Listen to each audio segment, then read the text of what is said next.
Hi guys, welcome to Memo's Tutorials. We are continuing with our area rule. We are given triangles and they want us to calculate the area. So to calculate the area, when you don't know your height and your base, you're simply going to use half A being sine theta, and your theta is the included angle.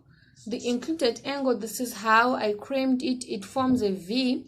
This is where your theta will be, and these two sides will be given, right?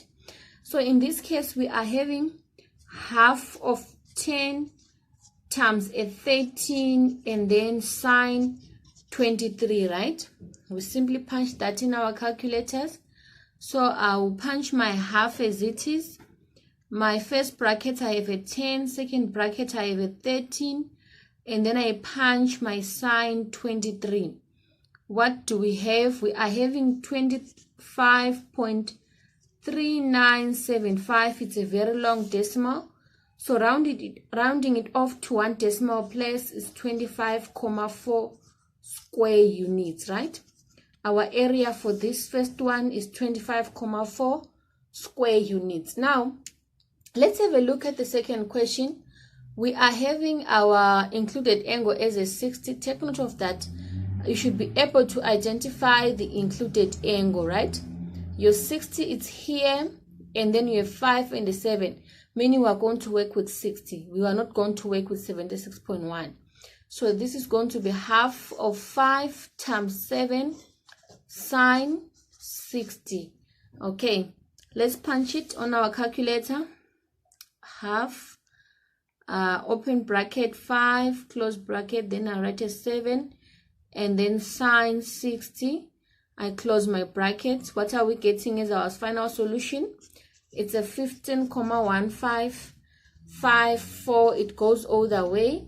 Rounding it off to one decimal place, it's just going to be 15.2 like that. Okay, so for 15, it's 15.2 square units. Remember, your area is always in square units, depending with the units that they gave you, right?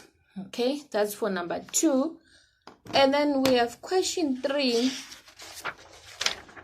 Question 3, they gave us a triangle and we don't even have any angle there. So it means we must first calculate our included angle, and which formula we're going to use to calculate our included angle. I would like to calculate this angle. You know, it doesn't matter the angle you calculate, but at the end of the day, you still get the same answer, right? So finding angle Y there, what do we know? I'm going to use my cosine rule. So cos theta is equal to 50 squared plus 51 squared minus 88 squared. It's very important that you know the formula, right? All divided by 2 times 50 times a 51, right?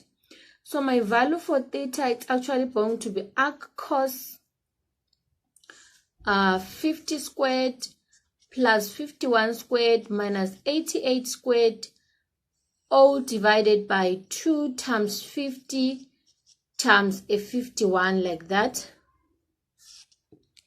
Okay, so let's try and punch that on our calculator. I'll just punch it as it is. Arc cos 50 squared plus 51 squared minus 88 squared all over 2 times 50 times a 51, and then I close my bracket.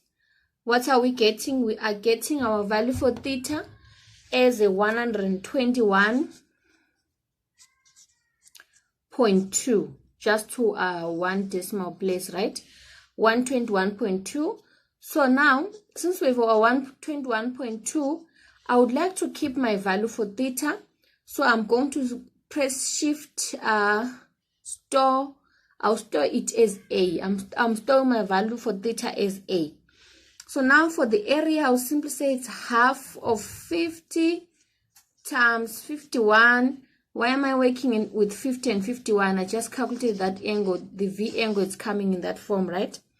50 times 51 sine 121.2. Though I know my theta value there, I stored it as A, right? So I would simply punch. Now when I'm punching my calculator, I'll say half. My A it's a 50, my B it's a 51, sine, recall A, then I'll close my bracket. I just recalled my A, which was 121 comma something something. I didn't want to round off prematurely. And our final solution is 1090.4 square units, right? I hope you guys are following. And then the last part for today's session, we are given a 58, a 47, and a 13 there. And they want us to calculate the area of this particular triangle. What are we going to do? Which sides should we calculate? So it's either we calculate side QR and also find angle R there so that we can calculate our area, or since we are given side P, we can actually find PQ. I think that would be the shorter way, right? Let's calculate PQ. And then we will use this as our included. We will use this side and that side to calculate our area, right? So what do we know? Angles in a triangle, they add up to 180. So in other terms, angle R is equal to 180 minus 58 plus 47. That's the first step for us to get R. We'll say 180 minus open bracket 58 plus a 47. What's angle R? It's 75 degrees. So with us having 75 degrees, we can actually calculate PQ, right? So PQ, we will use sine rule, take note. So PQ over 70 over sine 75 is equal to 13 over sine 47.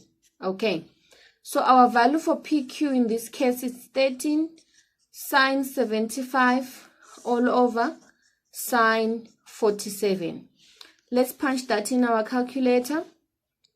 My fraction button there, 13 sine 75, and then my denominator, I'm just having a sine 47.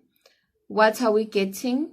We are getting our PQ as 17,2 when we round it off to the nearest one decimal place. But I will choose to store my answer, so I'm going to store it as B. I've stored my value for PQ as B. So now we have our PQ as 17.2. Our area will be half of 17.2 times a 13. But then we're going to work with sine 58. Our 58 is the included angle there. So let's punch that in our calculators. It's a half.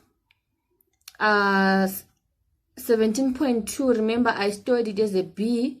Recall B, then a 13, and then sine 58. And then our final solution, the area for this triangle is 94.644. It goes all the way, so it's gonna be 94.6 square units, right?